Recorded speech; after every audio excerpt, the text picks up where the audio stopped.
original slides. How did I organize the information? We started with something very familiar. Something which is familiar to all of you. 1 plus 1 equals... Is anyone not familiar with 1 plus 1 equals 2? Good. Hopefully binary is also familiar to you. Then I was hoping... Now I want to get to unusual bases. Base 10, base 2, everyone's familiar with. We're now going to unusual bases. So I was hoping to start with a fairly simple example, but no one got it right. Before we move on to the focus of the lecture. So here we're moving from unfamiliar to unfamiliar.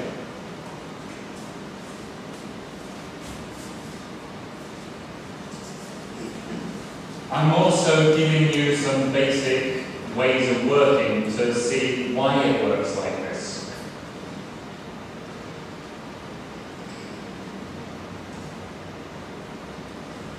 In the next slide, thank you for answering 1 because it was very convenient for me. Because I want to talk about the possible answer which was not the right answer that is possible. And doing this, I introduced something from philosophy. This might be a lecture in computer engineering, but philosophy applies to every field. So introduce something interesting.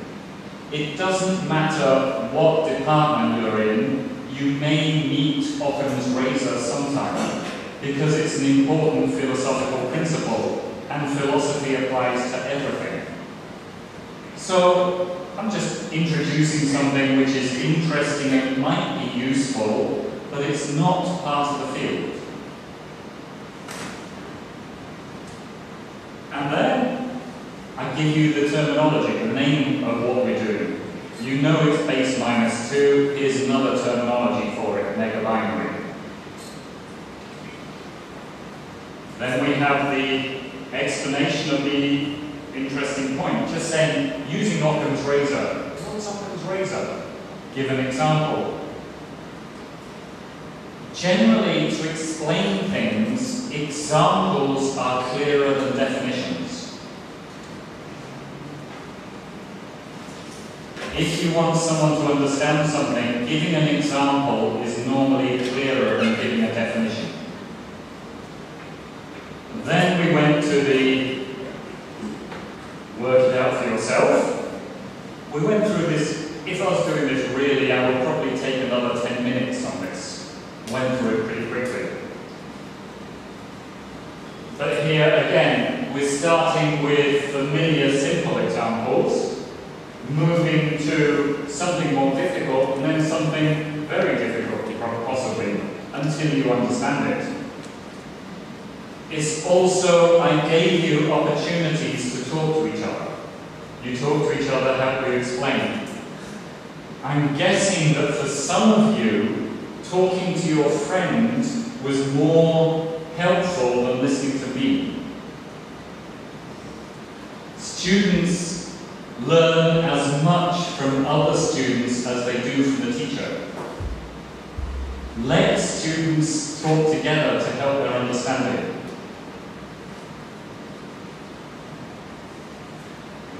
And then, once we'd filled in this table, we went to a summary. So I gave a summary of the features of mega binary. And then finally, I linked it to the, if this is computer engineering, I linked it to the course. And then we have a final summary table, and this is organizing the information in a clear format. Parallels between mega binary and optical computing, put it in a 2-column table for parallels. So think about the format of presenting the information. So, hopefully, this is why you now understand mega-binary. If you want students to understand your lectures, this is the most important thing.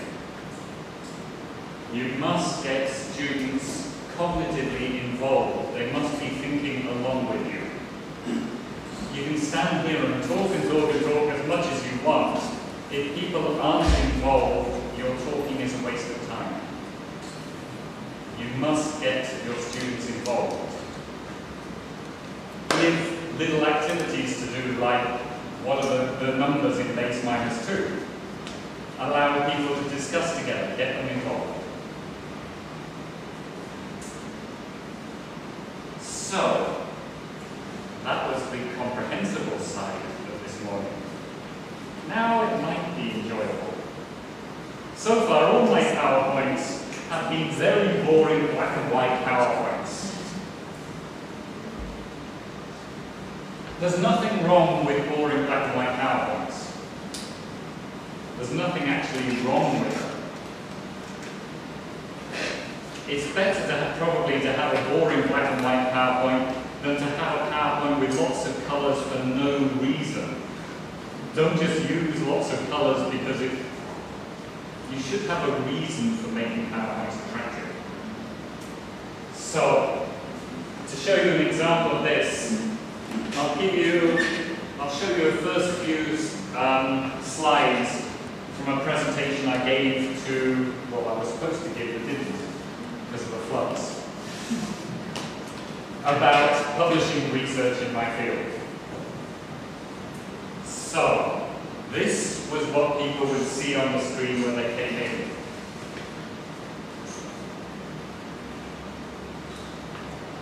Is this more interesting than just a black and white horror story we're publishing, Richard Watson Todd? It's creating atmosphere, horror. For your first slide in a presentation like this, it's going to be on the board for a long time, while you wait for people to come, while people are introduced, and so on. So make something nice to begin with. So let's talk about the problems with publishing. And obviously all of you want to publish research, I hope. It's part of your job. And it's part of your evaluation. And you're under a lot of pressure to publish. If you don't publish, you fail your evaluation, you won't get a salary increase. It's terrible, there's a lot of stress here. So, how do you get published? Is this how you feel when you're trying to work on research? Is this your feeling for doing research? You need to find a topic to do your research. You need to conduct good quality research. You need to write it up. But these are things most people focus on. Equally important and possibly more difficult is actually getting the research published. It's easy to get things published in poor quality journals or conferences. It's difficult to get things published in high quality journals.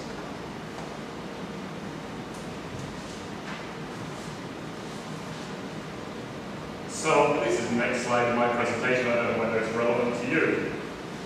But this is the problems in my field. I'm hoping science and technology have advantages. I'm an applied linguist. 4.5 years from sending an article to getting published. 4.5 years without getting any points in teacher evaluation for this article. It can take a long time to get published. But, so that's one issue to be aware of. If you're looking at publishing in journals, it can take a very long time. But there are bigger problems. These are all things I've experienced. This is probably the most annoying problem. Sending an article for publication to a black hole.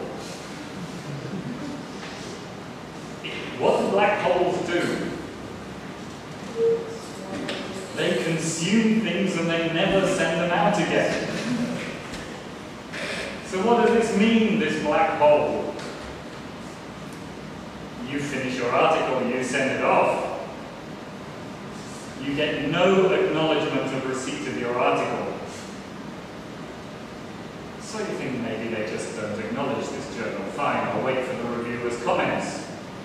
3 months, you still haven't heard anything. So you send an email asking, excuse me, I sent this article, can you tell me what's happening? You get no reply. This happens. The problem is, any article you send for a journal, you cannot send to 2 journals. So it's at this journal and you don't know what's happening. Are they dealing with it but just not communicating with you? Or does no one exist? Has the journal fallen in a black hole? So maybe after 6 months, just give up. Try another email. If still no reply, then just send them an email saying, I would like to withdraw my article from your journal. If you send them an email saying, I would like to withdraw my article from your journal, then you can send it to another journal. There is a case where I did this, sent it to another journal, and a year later the first journal published it. Never mind. So these are examples of PowerPoint slides. Here I'm using pictures to create an atmosphere, to create idea to attract your attention. This is fairly easy to do. Just think of ways of looking for pictures. Think of metaphors like black hole for the journal which doesn't answer.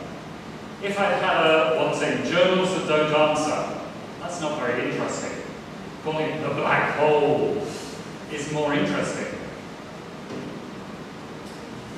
So that's one way of looking at making lectures a little bit more enjoyable. But again, enjoyable means involving people. So, a second way of looking at being enjoyable is looking at its interesting examples. These may not be examples that are things that students need to learn, but they may be examples that students will tell other people. That's more interesting. So we'll look at Wi-Fi. I'm going back to boring black and white slides. For Wi-Fi, obviously there are problems with Wi-Fi. You have a limited bandwidth for Wi-Fi. More users, more crowded. There's a chance that you may get cut off because there are too many users. So, how do Wi-Fi systems control overuse? What they do is they have a set of frequencies for Wi-Fi. The Wi-Fi on the campus is not one frequency, it's several frequencies. I don't know how many. But what happens is you are constantly your signal is constantly jumping between frequencies. Whenever a frequency becomes free, it can jump. So this allows the frequencies to be used for maximum efficiency. And this is called FHSS, Frequency Hopping Spread Spectrum. This is IT. You two should be saying, oh yes, I know this already. This is about switching between frequencies and is based on something called functional frequency division multiplexing. Is this interesting? Not really, it's just a load of names. So let's make it interesting. We've got 2 of these horrible abbreviations. A key interesting fact here is that OFDM was invented by Hedy Lamarr. Does anyone know who Hedy Lamarr was? No? Okay, Hedy Lamarr was not a physicist, not a mathematician, not an IT person, not an engineer, not an electrician. What was Hedy Lamarr's job? To help you. Here's a picture of Hedy Lamarr. What do you think her job was? Actress. You think actress? Anyone anything else? You're right! Wi-Fi! Seriously! Wi-Fi is based on principles invented by a Hollywood actress. Every time you use Wi-Fi, you're using the ideas of a famous Hollywood actress from the 1930s to 1950s. Is that interesting?